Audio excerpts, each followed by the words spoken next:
This is CBeebies on YouTube. Find even more fun and games for your child at the CBeebies website. The following content is intended for our CBeebies grown-ups audience. The internet and digital technologies connect you to your friends and family networks all the time. It's therefore really vital that families get involved with their children, understand that space, and make rules that support young people in how they grow up and understand the internet and use it responsibly and safely.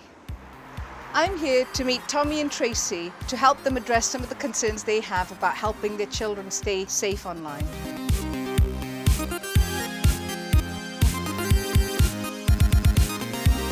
I use the internet mainly for work purposes or for internet shopping or, kind of looking up at the news and things. I do use Facebook. A lot of the time I use it for information purposes. I do use eBay quite a lot for buying and selling.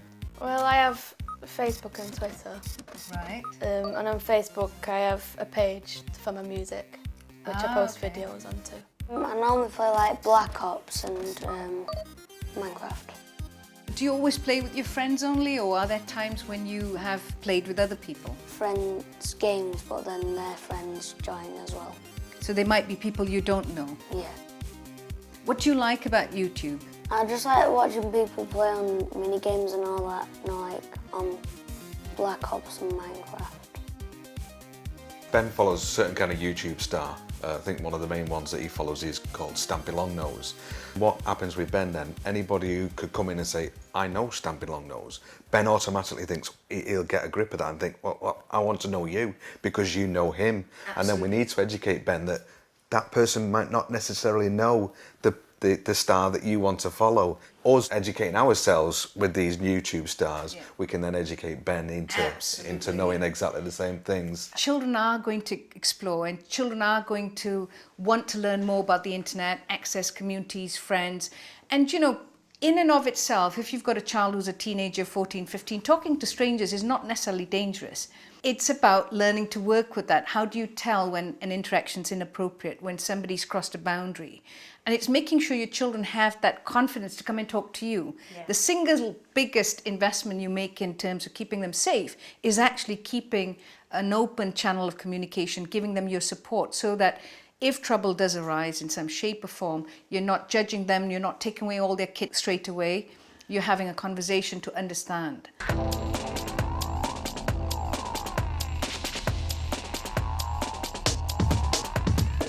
Do you get lots of sort of requests to follow on Twitter or friend requests on Facebook and Snapchat? Yeah, people that I don't know. So if I don't know their name, then I'll look at the picture, and if I don't recognise them, then I'll say ignore or don't accept it.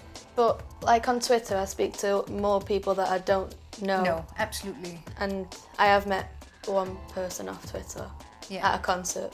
The relationship with Rachel and her usage of the internet is very much based on trust. But it did strike me actually a couple of weeks ago.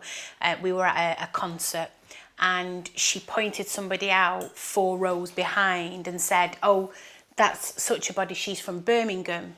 And I was, how do you know her? And they had met on a forum and discovered that they were both going to the same concert.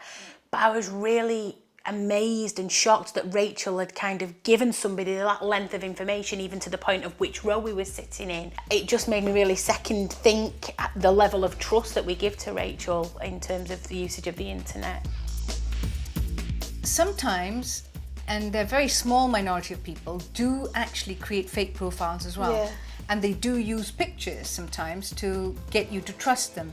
Even though you think you know somebody online, if you've not met them and you want to meet them, that you go in a group, you meet in a public place, just common sense rules, because I think lots of people are genuine, but there's a tiny, tiny proportion of them who may not be.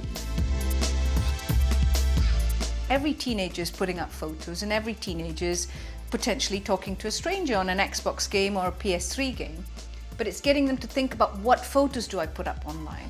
Should I tag it? Should I not tag it? Have I asked that person permission? And it's getting them to think critically about themselves, but also about their friends and how that information can get out sometimes.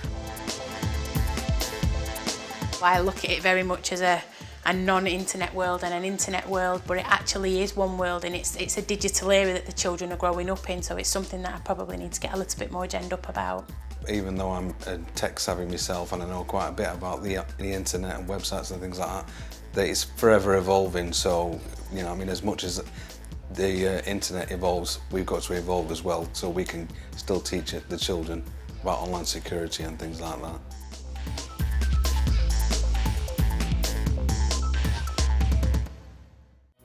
Find out when we add new clips and build a playlist especially for your child by subscribing for free to the CBeebies YouTube channel.